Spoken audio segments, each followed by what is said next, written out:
To introduce our first round speaker, Dr. Coral Olazagasti. Dr. Olazagasti is an assistant professor at Sylvester Comprehensive Cancer Center and board certified in internal medicine and medical oncology. She attained her medical degree from Universidad Central del Caribe in Puerto Rico and went on to complete a medicine residency at Icahn School of Medicine, Mount Sinai Beth Israel in New York, as well as a hematology oncology fellowship at Zucker School of Medicine at Hofstra Northwell Health in New Hyde Park, New York. Dr. Olazagasti is recipient of multiple accolades and awards, like the 2021 ASCO Merit Award, as well as the Longevity, Health Equity, and Inclusiveness Junior Investigator Research Award for her project promoting lung cancer screening in Latinx patients with previous head and neck squamous cell carcinomas. Today, she will present lung cancer screening, what we know, where we are, and ways to go. It is my absolute pleasure to welcome Dr. Coral Olazagasti to Grand Rounds. Thank you, everyone, and thank you for having me. I'm a medical oncologist from here. I usually focus on thoracic oncology and head and neck. And like Marina said today, we're going to talk a little bit about lung cancer screening because I'm very passionate about this topic, and I think that could be useful for our medical grand rounds. And so I have no disclosures to report in relationship to this talk. So as we all know, smoking is the most common cause of lung cancer. And lung cancer, unfortunately, remains the most common cause of cancer worldwide. Even though since the 1990s, the smoking tendencies have gone down, lung cancer is still the most prevalent cause of cancer. And it's also the leading cause of cancer death worldwide. Unfortunately, lung cancer carries a 5-year overall survival of less than 20%. It's about 18% to be exact. And it's because in most cases, it's diagnosed at late stage of diagnosis. Only about 16% of the patients diagnosed with lung cancer are diagnosed at stage 1. And their 5-year overall survival dramatically improves from less than 20% to 56%. And so because of we saw the benefits that mammograms and colonoscopies have for breast cancer screening and also colon cancer screening. There's been different modalities that have been explored to try to implement lung cancer screening. And so these are a little bit of the timeline of the trials that have been done in the past. We're not going to go into detail for all of them, but a little bit into a few of them that were important. And so back in the 1970s, the trial started with the Johns Hopkins Lung Project and the MSK Lung Study. And so these studies enrolled subjects that smoke at least 1 pack per day. And they were looking into randomizing patients to either a single screen arm with annual X-ray or a dual screen arm with annual X-ray and 4 monthly sputum cytology. Unfortunately, this study found similar lung cancer mortality between both groups. So basically, this really was a negative study and nothing much came from that. Later in the 2000s, there was a pilot study called the lung screening trial that used for the first time low-dose CT as a screening modality, and results were promising. And so that study led to this national lung screening trial, which was the largest randomized controlled trials that has been done so far for lung cancer screening. And so basically this trial had 54,000 approximate participants enrolled from August of 2002 until April of 2004. Eligible participants were those that were 55 to 74 years of age with a 35-year history of smoking, and those that were current smokers or former smokers that had quit within 15 years. And basically this study randomized patients to annual low-dose CT for 3 years versus chest X-ray. And this is good to say that this was the first study that was powered to assess mortality benefit. And as we can see here up top, the patients that underwent low-dose CT had greater tendencies of being diagnosed with lung cancer compared with chest radiography. And not only that, but also this study found a mortality benefit where patients that were diagnosed with low-dose CT had a 20% mortality reduction from lung cancer than chest X-ray. Similar to the natural lung screening trial was the Nelson study, and this was a trial for lung cancer screening that was conducted in Europe. And basically, they enrolled about 16,000 participants. So not as large as the previous study, but pretty large nonetheless. Participants for the study were ages 50 to 75, and they had to have smoked 50 or more cigarettes for over 25 years, or a 1 pack per day or more for, 10 cigarettes or more for over 30 years. And they had to be active smokers or former smokers that had quit within 10 years. And unfortunately, this trial was not powered for mortality benefits, but they found that up to 83% of the patients that were diagnosed with lung cancer on the non-screen arm had stage 3 or 4, compared to only 22% on the ones that were detected with low-dose CT during the trial. And so following these trials, organizations such as USPSTF and NCCN created guidelines for lung cancer screening. And so NCCN proposed guidelines in 2011, recommended screening in adults 55 to 74 years of age, adults that were current smokers or former smokers that quit within 15 years, those with a 30-pack-year history of smoking or greater than 20 if they had additional exposure, that they define as family history of lung cancer, personal history of malignancy, history of COPD or fibrosis, or secondhand smoke or chemical exposure. On the other hand, USPSTF came up with recommendations in 2013, recommended screening for adults 55 to 80, current smokers or former smokers that quit within 15 years, and 30-pack-year history of smoking or more. Unfortunately, since this screening was implemented, the national rates for lung cancer screening update still remains poor, about less than 6%.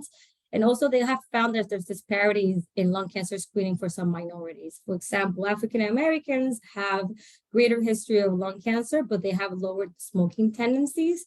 And so in order to try to capture more minorities and close the gap on the disparities, the USPSTF updated the screening guidelines, and they lower their starting age to 50 years old instead of 55, and they lower the pack-year history from 30 to 20.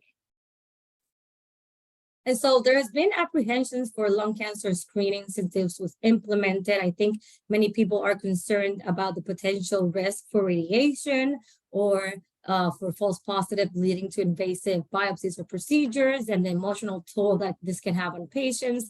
And also even that primary doctors are really busy, and then to be able to send for lung cancer screening, you have to have a shared decision making. And so I think that's part of the barriers that has been we've been seeing for lung cancer screening. But it's important to keep into consideration that the number needed to screen to avoid 1 death from lung cancer, it's only 320, versus the number needed to screen for colon cancer is 1,374, and breast cancer is 2,451. So I think those numbers there are pretty impactful and should motivate people to implement screening for lung cancer.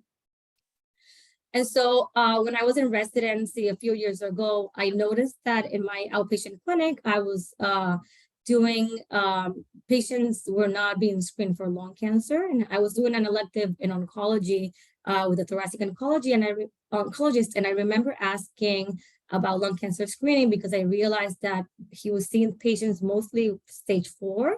And I inquired about the lung cancer screening tendencies, and he saw that he rarely ever saw patients presented to him with a diagnosis of lung cancer after screening was implemented.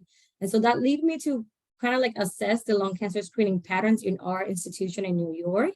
And I wanted to also understand the attitudes of the physicians with respect to implementing screening. And so I surveyed 35 resident physicians to understand what those barriers were.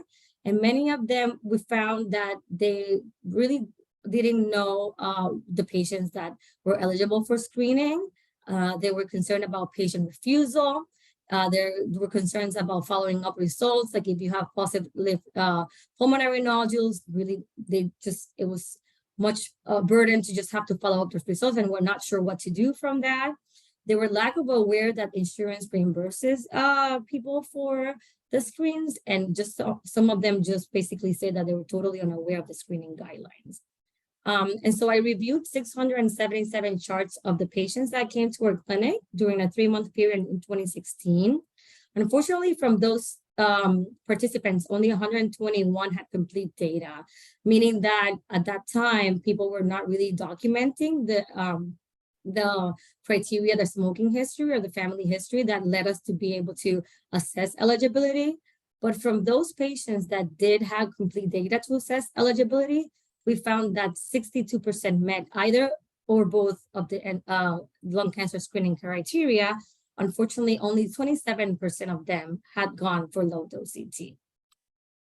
And so here we can see the screening in eligible and ineligible patients. And I found this pretty interesting because we found that only 27% of the eligible patients had undergone screening, but up to 85% almost of the screening ineligible had undergone screening. So this led me to think that physicians really didn't know which patients were eligible and should be recommended for lung cancer screening. I think one of the caveats of this study is that there was limited electronic information of all participants, and also we couldn't realize, because of lack of documentations, which participants were offered screening but refused, or which were referred to but never went for. And so what did I do with this information? I used that data as my pre-intervention analysis, and I decided to create an intervention during a 7-month period in 2016 from June to December. And this was an educational program that was consistent of PowerPoint lectures of data from different trials, current guidelines at the time, and also the shared decision-making with residents and attending physicians. And so the plan was that each person should receive the same material twice. And then we decided to review a post-intervention to just compare the trends. And so in this, we have the pre and post interventions for the patients, and we gather information regarding sex, who was a provider that saw, which mainly were residents. Interestingly, we can see that most of the patients that had complete documentations, which was 121 in the pre-intervention arm and 163 in the post-intervention arm, were current smokers. And so basically former smokers didn't really have documenting smoking habits in their charts, and also the majority had a greater smoking history. We collected data on the family history of lung cancer, history of lung malignancy, and history of lung disease. And we saw, and also if they met criteria. And so like we said, 62% in the pre-intervention arm met either or both screening criteria, whereas 83% in the post-intervention arm. And so we compare the patterns for screening in both subjects. And so we found that basically the lung cancer screening uptake increased significantly from 27 to 62 post-intervention in eligible participants, and also decreased from 85 to 39% in patients that did not meet eligibility criteria. And so I wanted to keep along with this lung cancer screening pattern when I started fellowship. I was interested to understand the lung cancer screening history in patients that have been diagnosed with lung cancer prior to their diagnosis. And so I created an observational retrospective study of patients diagnosed with lung cancer between 2016 and 2019. So we reviewed the chart of about 530 patients, and this is, like we can see here, the baseline demographics, again, sex, race, ethnicities, language, and staging. Of the 530 patients that we reviewed, about 276 met NCCN screening eligibility at the time. However, only 11 underwent low-dose CT. And so these numbers are pretty striking. And it's not to say that only 11 went some type of screening modality, because about 30 patients, went for some type of screening, but 13 went for standard CT, 6 for X-ray, and only 11 went for the correct screening modality. We saw here that the majority of the referrals were placed by primary care physicians in up to 82%, while the pulmonologist placed the remainder of the referrals. And over half of the patients that went for low-dose CT only had the scans referred to once. And so again, we're seeing that there's some lacking of implementation of lung cancer screening. Perhaps it could be from a physician primary care standpoint, or even from a patient standpoint. Ultimately, for those 11 patients that had gone for low-dose CT, Biopsy was recommended for all of them. Only 10 patients went for biopsy, which led to a diagnosis of lung cancer. On the other hand, of the 530 patients that were reviewed, 186 met USPSTF screening criteria, of which 9 underwent low-dose CT. And similarly, 24 underwent some type of screening modality, it's just many underwent the incorrect screening modality, and only 9 went for low-dose CT. Again, PCPs placed 78% of the referrals, and pulmonologists placed the remainder. And 55% of these patients only had the referral placed once. Ultimately, 8 underwent biopsies that also led to the diagnosis of lung cancer. And so here we can see on this table the characteristics of eligible subjects that underwent screening, their sex and their race, ethnicity, the smoking status, and the staging. And unfortunately, we couldn't power these numbers for a p-value because the sample size was so low, it was like 11 and 9, but we could follow the trends. And so, for example, we can see here in green, the patients that had NCCN eligibility that had undergo low-dose CT, all of them were diagnosed at stage 1 to 3, versus the patients that were not diagnosed by screening. About 50% of them were diagnosed in both groups with stage 4 unresectable disease. And so basically, what did we gather from this study? We saw what it's been reported in the literature, that there's still suboptimal lung cancer screening patterns, that there's higher tendencies from screening in smokers, men, and white subjects, that all the subjects that had low-dose CT that met criteria had staging 1 to 3 at diagnosis, and that frequently patients underwent the incorrect screening modality. And so I did a secondary analysis for these patients because a big part of my passion is to study disparities in cancer care. And so I wanted to see from the race and ethnicity standpoint if there were any disparities in the eligibility. And I found here that there were Hispanics were much less likely to meet USPSTF eligibility criteria compared to non-Hispanics or Latinx. And further than that, I also found disparities within screening criteria, where Hispanics were more likely to meet NCCN criteria than USPSTF. And granted, this was with the original criteria that were approved in 2013. And we know that since then, the screening recommendations have been updated. Unfortunately, they're still not taking into consideration social determinants of health. So even if patients are eligible, it doesn't necessarily mean that they're going to get the scans, but I think it's a good step nonetheless. And so here, again, we couldn't power this for a p-value, but I thought it was an interesting trend of the race of the eligible subjects that had undergone low-dose CT. We see that the majority were white, and then that there were basically lower rates of screening or lower tendencies for African-American, Asians, or other. Same with the sex. The majority of the patients that were eligible and had undergone screening, and the NCCN group, it was 90% men, and in the USPSTF, it was 100% men. So no women had undergone screening. And with ethnicity, it's the same. There was 0 participants that were Hispanics that underwent low-dose CT even after meeting criteria. And so lastly, I did another secondary analysis for my project. I wanted to see if the USPSTF guidelines were implemented, how many more would have met criteria. And we found a statistical significance that from 44% approximately of the patients with the old criteria, those numbers would have increased to almost 57%. And granted, we couldn't break it down, unfortunately, by race or ethnicity, but at least we know that more individuals at risk were being captured. And so what do we think it's the future for lung cancer screening? I think there's a lot of work that has been done. I think there's still a lot of apprehension, time constraints, and a lot of barriers to screening. There have been different studies about biomarker testing. I think that could be powerful and useful in the future. Unfortunately, the studies that have been done thus far haven't yielded any positive results, but I know one of the companies that we use to check for next generation sequencing is doing a study with biomarker testing, trying to use it along with low-dose CT, which I think could be helpful.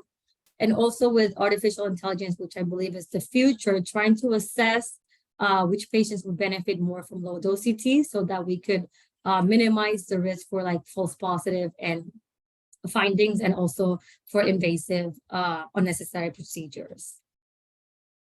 And that's all I have for today. Any questions?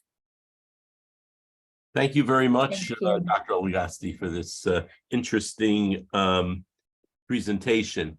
What are your recommendations for making sure we do get more women and Latinx people screened? Is there a strategy that you would recommend? Yeah, so I think there's many barriers to that question, right? I think there's from the physician standpoint, maybe like even physician bias, but also I think there's a lot of misconceptions, at least with the Hispanic communities, right? We have a tendency to think that patients are non-compliant or they're not interested. There have actually been studies that have reported that the Hispanics, when compared to non-Hispanic whites, are less aware of screening, but when advised and educated, they're more prone to undergo screening. So I think it's a multi-level need from providers to patients. One of the things that I want to create is an outreach project for the Hispanic community to try to target that community, educate it and let them know, and try to also encourage about starting the conversation. In terms of the women, I think women are a little bit more overlooked because they have lower smoking habits. So I think it's important to not only discard the patients that have a previous history of smoking, but keep in mind that women are also at risk, and just try to make sure that maybe we can tweak the guidelines a little bit better, that we capture more people at risk. Thank you. Seeing no other hands or comments in the chat, why don't we move on to our guest speaker, Thank you. Dr. Yazici. Thank you so much, Dr. Olazagasti, for this interesting presentation. Dr. Beyer, please go ahead. Thank you, Dr. Weiss. So again, it is my honor to introduce our second grand round speakers, Dr. Yusuf Yazici. Dr. Yazici is a clinical associate professor of medicine at the New York University School of Medicine. He earned his medical degree from Cerrahpaşa Medical Faculty of Istanbul University in Istanbul, Turkey. He completed his internship and residency at Creighton University in Nebraska, and his fellowship in rheumatology at the Hospital for Special Surgery of Weill Medical College of Cornell University in 2000.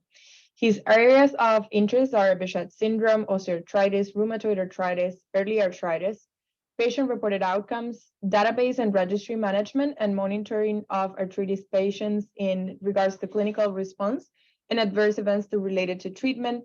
He has published over 250 articles and presented at various national and international meetings over 200 times.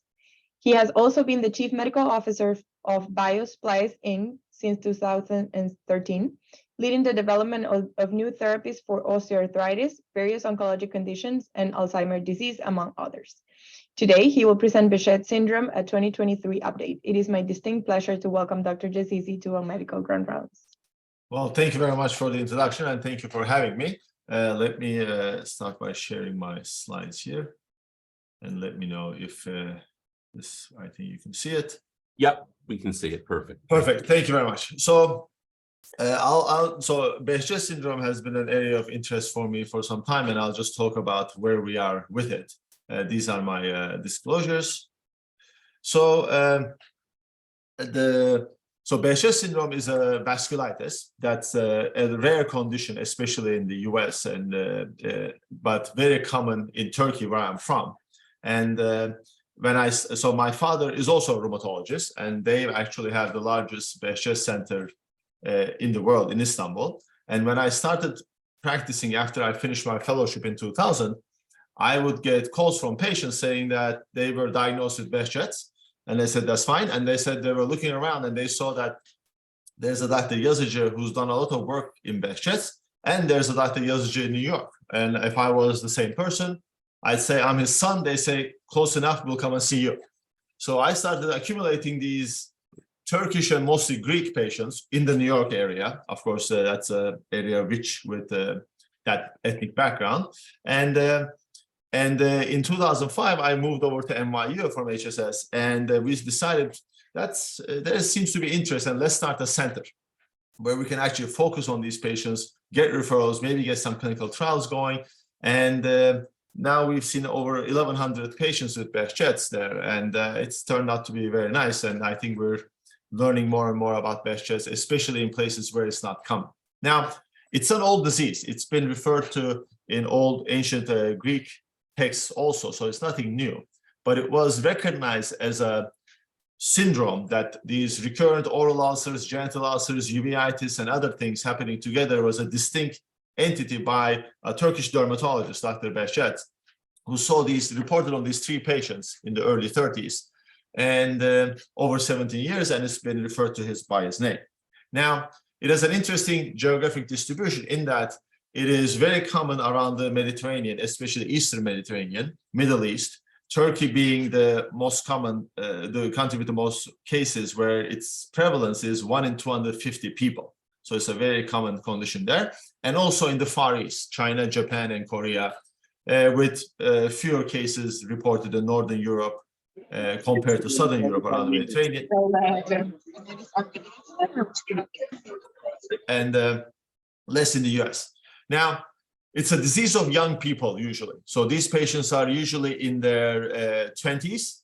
Males and females are equally affected. And however, as I'll get to, males have worse disease by compared to females, and we have to take this into account when we're coming up with our treatment paradigms.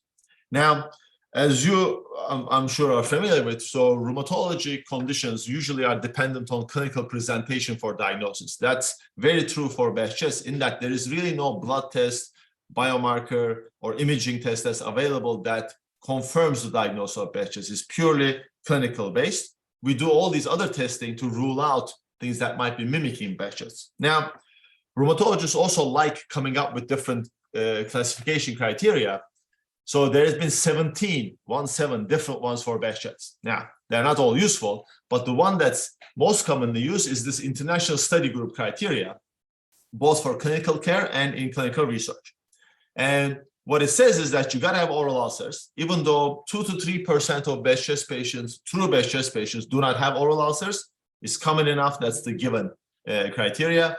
And then I'll talk about these 2 of the for genital ulcers or skin lesions or uveitis or a Pathergy test. And I will talk about each of those. Now, what I find, and when you go to places where Behcet's is not very common, is another set of criteria, the Japanese criteria.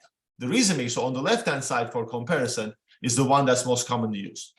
Now, the beauty of the Japanese criteria is it allows for these minor symptoms that these Behcet's patients do have, for arthritis, epidermolysis, GI lesions, and others that are not included here. And it also allows for complete and incomplete type, which especially in places where it's not prevalent, it's not unusual to get this incomplete type. At least it gives you a starting point in thinking about Behcet's and maybe putting a name to the symptoms and getting access to treatments and insurance and such things. So we've actually had, this was one of our fellows at NYU, he went back to Japan and he has a Behcet's cohort there too. And we've compared, and there's great overlap between the patients we've seen as far as fitting criteria and his patients fitting both. So those are very good things. Now, because it's a side interest of mine, I'll just take 2 minutes to go over this. There's a new set of criteria that was published. This is the latest one.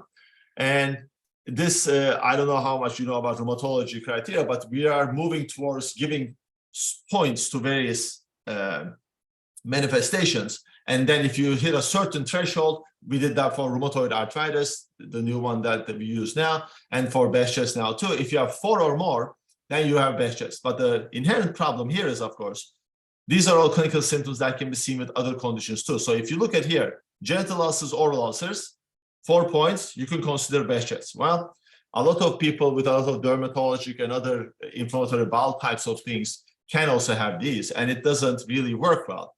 And the problem being, when we look at any criteria, we always look at, of course, the sensitivity and specificity. This, of course, is very relevant to the previous talk too, in screening tests also. But the old criteria here compared to the new criteria. And what happens here is that the sensitivity went from 81 to 94%. That's an improvement. However, specificity went from 92 to 92, 96 to 92%, which when we're dealing with rare diseases, so the pretest odds are low, specificity is what we need to pay attention to. Because what happens is when you take these new criteria and go to a place like the UK, where the disease is not common, sensitivity, yes, the new criteria is better than the old criteria. But when you get the specificity, 19% versus 70%.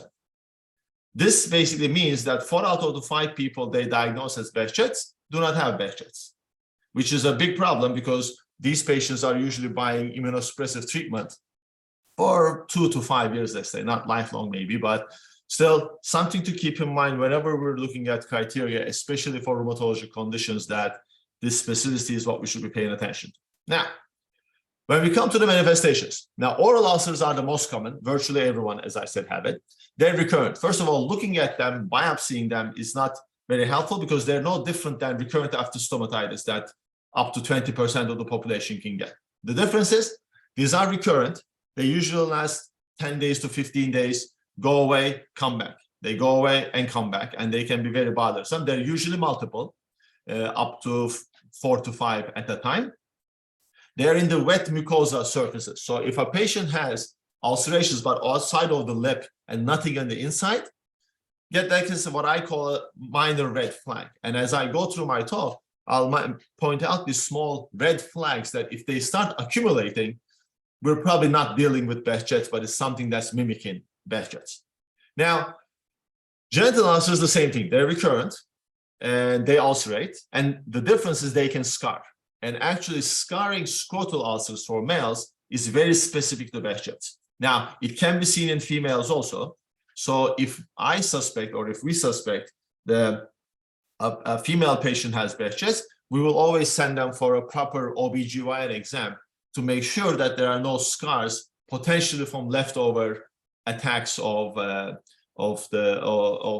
genital ulcers, because they might have had discomfort in that area, but it was written off to an infection, given antibiotics, it gets better on its own anyway with time and then recurs. So who knows if it's scarred, but that we should be able to do that.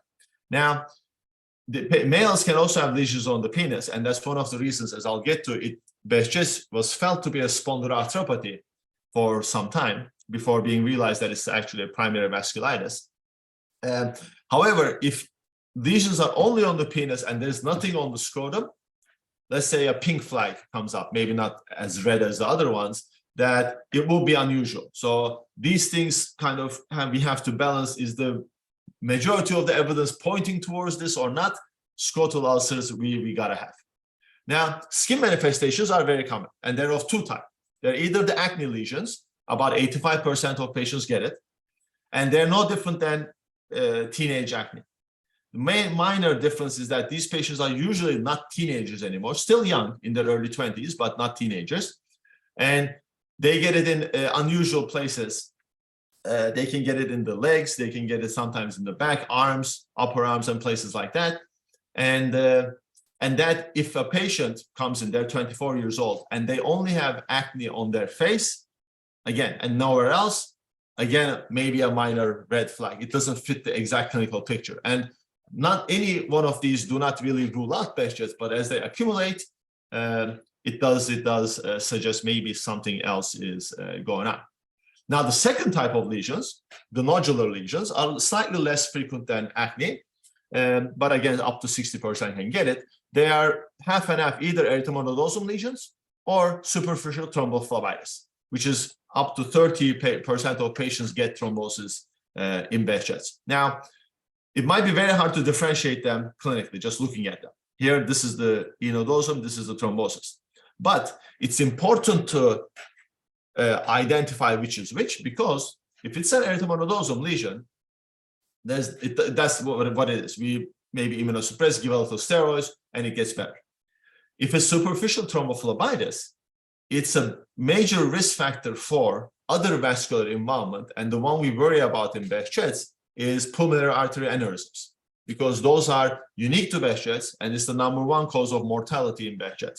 So if there is any superficial thrombocytes or real vascular involvement like DVTs and such in Behcet patients, it's time to screen for pulmonary artery aneurysms, which is done best with a CT, but you can sometimes see them even on X-rays, and it has therapeutic implications. So it's important to differentiate them. We don't like to do biopsies in Behcet patients for the reason of what I'll get to is the Pathergy reaction. There is a hypersensitivity, reactivity to minor trauma in Behcet patients. So if a patient is very active and they have disease is active and they go through surgery, they have issues with the healing of the incision sites and multiple problems like that. So we would first put them under control with immunosuppression before elective surgery at that time. Now, as I mentioned, pulmonary artery aneurysm is unique to Behcet. It's seen in about up to 10% of patients, depending on the series that you're looking at. So it's not common, but it's not that uncommon. You can see it even on X-rays, but the CT is the one that really helps with the diagnosis. And it has a strong association with venous thrombosis. Now, the early 90s is when we started using, starting with azathioprine, immunosuppressive drugs for the treatment of most of the manifestations of Behcet. And if you look at the survival rates before patients diagnosed before 1990 and those after, and there's a significant improvement with immunosuppression in what happens to pulmonary artery aneurysms. Now, still, there is a decent amount that we are not able to help, but it's much better than what it used to be. And it's one of the main reasons that we need newer and stronger immunosuppressants, at least for this manifestation of the condition.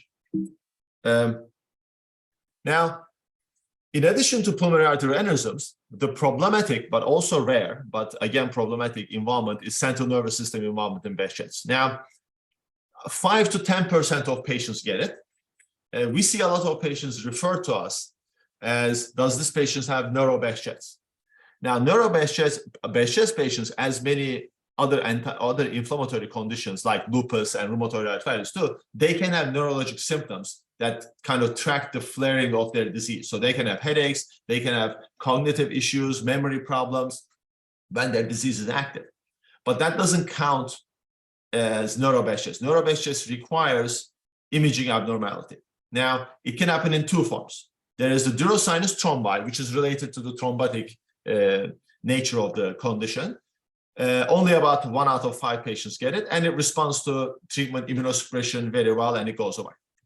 Now, unfortunately, the parenchymal disease, which usually involves the brainstem and extending from the brainstem, is most of the patients, and it doesn't have a good prognosis. So we do immunosuppression. As I'll get to at the treatment section, most patients are able to come off their treatments over time, not these patients, because if we're lucky enough to actually improve their disease, the central nervous system involvement, we usually tend to keep them on medication for life because there's no guarantee that if we stop it and it flares, we can catch them again. Peripheral neuropathy in Behcet is very rare, but it's mostly this that causes a lot of issues. Now, I mentioned the Pathergy reaction. So Pathergy reaction is one of the diagnostic criteria, and this is the non-specific hyperreactivity of the skin to minor trauma.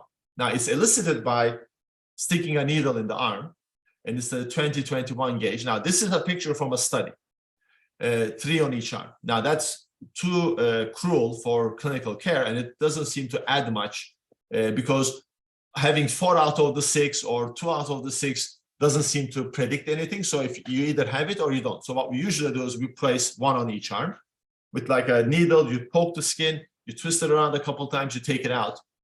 And in 48 hours, if they have a Pathergy reaction, they're supposed to have an induration. Sometimes they have the white head on it and sometimes not, but it's about 50% in patients from the Middle East area, Turkey, Israel, and other countries around there. In New York, in our cohort, even though 1/3 of our patients are from that area, our Pathergy reactivity is about 15% or so. Now, Pyoderma gangrenosum can also show pathergy reactions, but I'm hoping that pyoderma gangrenosum lesions are not missed on clinical exam, because those are the types of lesions you don't see in Behcet's, and biopsy would usually help make the diagnosis. So this is pretty specific to Behcet's patients. Now, one thing that, as I mentioned, that one of the differences between the Japanese criteria and the international study group criteria was the gastrointestinal involvement. Reason for that is when the criteria for the international study group were developed, they were developed from patients from Turkey and Israel, where the gastrointestinal involvement is less than 5%. So it never scored high enough to get into the ranking of the criteria. However, in Japan, it's 30%. And so it is 30% in our cohort in New York. And that's why those criteria are helpful also in the New York area, let's say.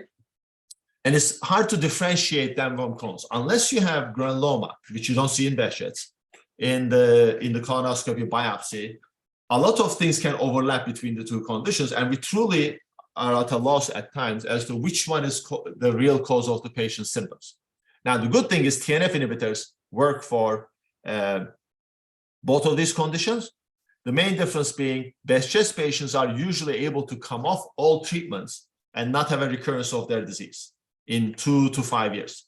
That's not the case for most Crohn's patients. So we might have, like, say, let's say, working diagnosis, treat the patient, they get better. We try stopping their treatments. And if we can keep them off it, it was probably Behcet's. If not, maybe it was Crohn's, but sometimes it's just the best guess that we have. Now, the most problematic issue with Behcet's is eye disease, because overall, males and females get 50% get eye disease. Up to 70% of males can get eye disease. And it's usually panuveitis retinal vasculitis. And it is the leading cause of non-traumatic blindness after diabetes in Japan and Israel, even to this day. Even though we have a lot of good treatment options, still up to 10% of patients may lose useful vision in one or both eyes. And one of the good things, let's say, about the manifestation of Behcet's is most things that are going to happen in Behcet's happen early on, in the first 2 to 5 years. And these are usually younger patients. So that allows us to be very aggressive with our treatments, immunosuppression, at least early on, to prevent any damage from happening as the disease gets milder over time, which is the natural history of this condition. Now, when we look at the differential diagnosis, so Behcet's is very different than other autoimmune diseases that we see if you take rheumatoid arthritis or lupus as the example. Things that we don't see in Behcet's, and each of these are a red flag by themselves, is we don't see secondary Sjögren's, for example. We don't see association with autoimmune diseases. Secondary Raynaud's, polycerasitis, hemolytic anemia, sun sensitivity, which are like very, very common things with lupus, let's say, we don't see with Behcet's. Now, that doesn't mean there can't be one Behcet's patient that has one of these, but if you see multiple of those, we move farther away. There are no autoantibodies in Behcet's. So any patient that comes with a high titer ANA autoantibody should make us think that maybe we're dealing with something else. Now, things that are unique to Behcet's, of course, the Pathergy reaction, genital ulcers, especially scrotal scarring, pulmonary arterial, and the clinical course, which is improving and getting milder over time, and I'll show you the data for that. Now, I mentioned the Behcet's was initially thought to be a seronegative spondyloarthropathy in the 70s. Then in the 80s, it was realized as a vasculitis. The reason for that was it causes eye problems, it causes joint pains, it causes skin lesions, it includes the genital area, which looks like a seronegative spondyloarthropathy. But when you go into the details, they have arthritis, but they don't get sacroiliitis or spinal involvement. They have skin lesions, but they don't get psoriasis. There is genital lesions they have, but they don't have urethral discharge, and some differences in GI involvement. So when we go into the details, it really becomes a clinical diagnosis differentiating the two groups of diseases. Now, looking at the natural history. So there's this one study where they took patients from 77 to 83 in Istanbul, in that unit, and followed them for 20 years. And they had 428 patients. They were able to get to over 90% of them. And what they found was about 10% died. So 42 patients, 39 were males. Again, making the point that this is a more severe disease in the males. When they looked at why these patients died, as I mentioned, still a problem, vascular disease, mostly pulmonary arterial aneurysms, central nervous system, and some other smaller numbers. Now, when they looked at start of disease, as I mentioned, eye disease, the most common and dangerous manifestation, half the patients had it at the beginning, most of them got it in the first 5 years, the rest after that. And 1977 to 83 years, and the next 20 years, is where we really didn't have any good treatments for Behcet. So this is like a true natural history of when you leave these patients alone, what happens to them. Now, in 20 years, what they found was, at the beginning, all these manifestations, oral ulcers, genital ulcers, nodosum, and arthritis, were all much better after 20 years, basically just getting milder and milder over time. When they went back and did a reanalysis of these patients, and assuming all the people who were lost to follow-up had the worst outcome, what they found was, at worst case scenario, about 60% of patients were free of the disease at 20 years. They didn't have any symptoms to fulfill criteria. They didn't have any medications they were taking for those, and not that there were a lot of medications at that time. So again, giving the idea, it can cause a lot of damage early on, but with time, and especially now with treatment, we're able to prevent all of this. Now, nobody's repeated this 20-year study, but it's felt right now with the new treatments we have that this number is around 80% for most patients, that they have a very good chance of going into remission, staying on remission drug-free in 2 to 5 years. Now, which brings me at the end to the treatment section. Now, Behcet is called the Behcet disease or called Behcet syndrome. None of them are right or wrong, but we prefer syndrome. And at the International Behcet meeting, it was decided that we should probably call it a syndrome. Reason being, a disease, the way I understand this, tuberculosis is a disease. You have one cause, you get the disease. Behcet seems to have different pathogenic mechanisms leading to different manifestations of the condition, which means we should probably call it a syndrome, but also means that different manifestations usually are treated with different drugs. So a lot of patients end up on combination treatments for Behcet, especially early on, while we're trying to control their multiple symptoms. Now, colchicine is probably the most commonly used drug for the treatment of Behcet, for oral ulcers, genital ulcers, mucocutaneous issues, and arthritis. There are only 3 double-blind trials, and you can see 35 people, 116, 169. Now, there are only about 35 randomized controlled trials in all of Behcet. So a lot of recommendations are, yes, there are some studies, but a lot of it is, well, this is what I think should be done, and that kind of statements. Now, here, if you look at these studies, though, it didn't really help oral ulcers. Now, it does help genital ulcers, skin lesions, and arthritis to a degree. However, when you look at the subgroups, there are patients who benefited. And even though the randomized controlled trials don't support it, we still use colchicine as the first line for the reason that, first of all, if it's going to work, it works in 4 to 6 weeks, quickly. And second, it's a safe drug. And when it's safe, before we go into more advanced immunosuppressive drugs, let's say, we usually try colchicine. And if it doesn't work, then we have to advance the treatment, and I'll talk about it.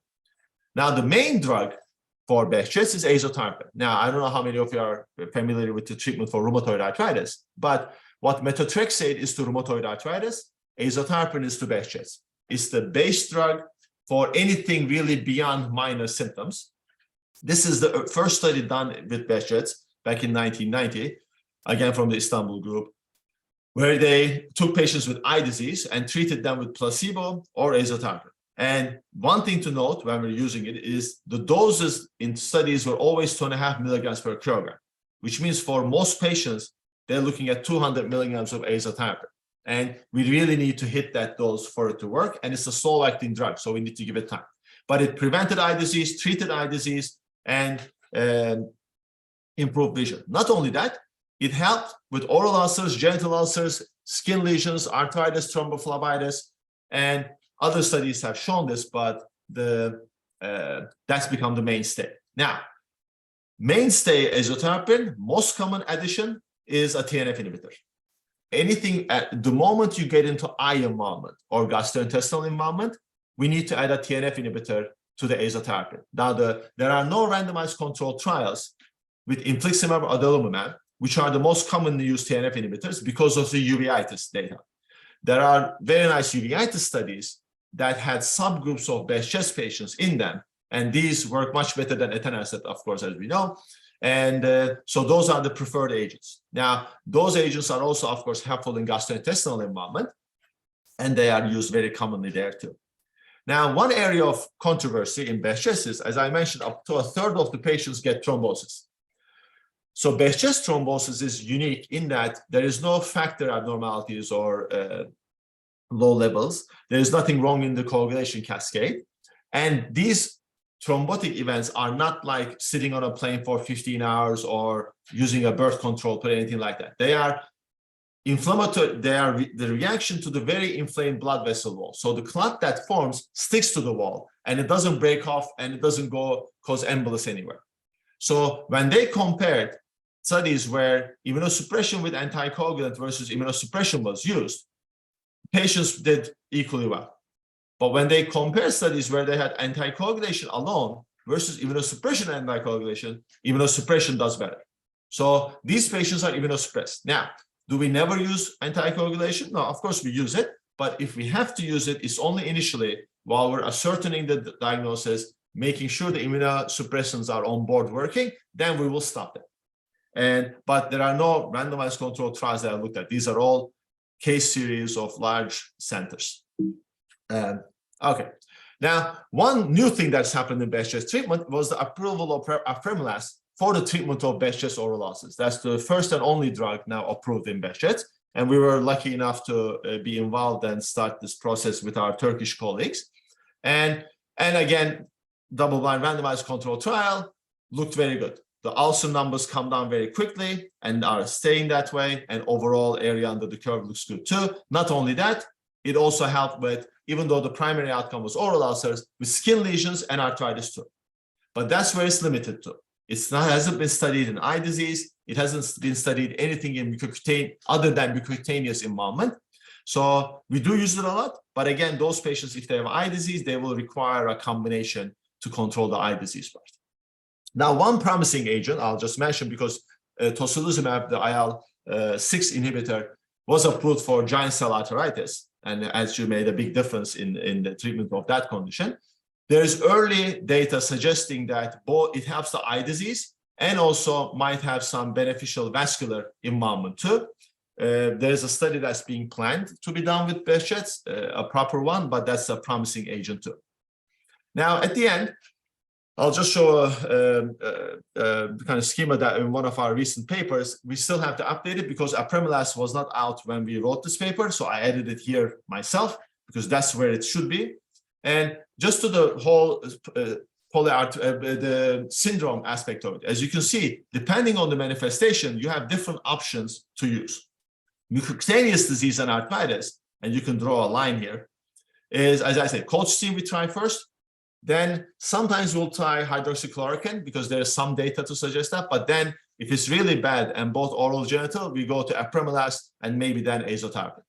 Now, anything after that, systemic inflammatory eye disease, gastrointestinal disease, all of those, azotarpine plus a TNF inhibitor.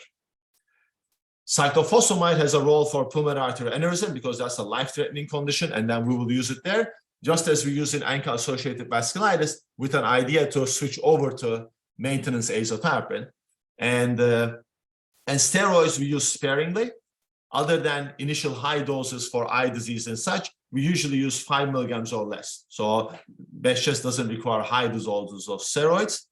And in considerations for the treatment approach, this is an area I think where everybody talks about personalized medicine, but I think in Behcet management we truly do it because there isn't much else we can go on.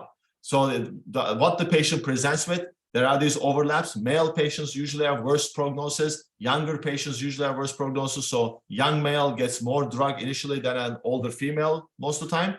Mucocutaneous involvement only has more options with the approval of apremilast, but eye disease still remains the most common and problematic issue that we have. So in conclusion, it's an interesting condition because it doesn't really fit with other autoimmune diseases. It's kind of by itself. Not just by the manifestations, but also the fact that it gets better over time. multiple factors we need to take into considerations. The good thing is most patients do well over time with treatment. And the normal numbers, 2 out of 3 will be in remission by 5 years and not require medications. Now, that still leaves a third of the patients, but that's in the right direction. And we got new treatments that were approved and new treatments that are being worked on. So hopefully things will continue to improve for both our patients and ourselves as treating them. And I would like to thank you. As I said, my father has helped me greatly, and everybody else who's been through our center. Some of them are still there over the years. And this is my email if anybody has any questions. But I will stop here and thank you very much for listening and take any comments or questions with the time we have. Thank you very much. Thank you, Dr. Yazici, for a very interesting and very clear presentation. Maybe I could begin the questions before our rheumatologists chime in. I noticed in one of your first slides that the Druze population was probably the one population had the highest incidence. One would think that perhaps analyzing that population closer, you'd be able to get better to what the etiology is. Has there been any advances in that in terms of looking at that particular population? So what's been done is there is definitely a genetic component because it is definitely more common in some ethnic populations. But what's been done is looking at patients who have left those endemic areas and moved to areas where it's not common. So North African Arabs living in France, Japanese living in Hawaii. There are about 4 million Turks who live in Germany that moved there about 50, 70 years ago. So when they look at it, those to compare the populations, they see that they get the same frequency of Behcets, and the Behcets look similar, meaning half the patients get eye disease, a third get vascular disease. But what's different is, as the patients move away from the endemic areas, the severity of the disease gets less. So they might have eye disease, but they rarely go blind, the Turks in Germany, whereas 10% of the Turks in Turkey can lose vision. Same thing with the Japanese who moved to Hawaii, North Africans who live in France. So there's a genetic component, but there seems to be at least an environmental component, at least determining the severity of the disease. So other than this, they've looked at GWAS studies, the HLA-B51 association still remains the strongest genetic factor associated, but because it's seen in 50% of Behcet's patients in endemic areas, but it's also seen in 15% of the normal population. So it can't really be used for diagnosis. It sometimes informs us on the potential severity. So usually if you're HLA-B51, we tend to think that you'll require more medication to control. At least that's what the series have been showing. Thank you. And there's no indication that there's a viral etiology. Then. Well, no, nothing specific, but that environmental factor suggests maybe all of rheumatology is at the end of the day an infectious disease. Don't say that. So don't we'll say see. that too loudly. So can I chime in? Sure. Carlos. Hi, Yusuf, Carlos. How you doing? So we've shared some patients over the years, and my question is more practical. So we have substituted azathioprine in a lot of our conditions with a mycophenolate, right? Certainly in lupus and other diseases. And you may have mentioned this, I may have missed it, but is there a role in someone that is not tolerant? Is there data suggesting that this is a place we should at least look at? No, that's a good question. I didn't mention it. So there is definitely a role. We would still prefer azathioprine, but for those patients who can't tolerate it, which for either GI purposes or lab test purposes, yes, Salsep we use in its place. There are only registry data for it, which seems to suggest that it works. But of course, those are selected patients. Nobody's tried it really head-to-head, but there is no issue using the Salsep in the place of azathioprine, both for eye disease indications and also gastrointestinal disease. Thank you. Wonderful talk. We're at the top of our hour. I want to thank Dr. Yazici coming all the way from New York and Dr. Olazagasti, both of whom presented excellent grand rounds. We appreciate your participation and the participation of everybody here today. We'll look forward to seeing you next week again. Please check the chat for the link for the CME and the MOC credits, and wish everybody a safe and productive day. Thank you very much for having me. Take care.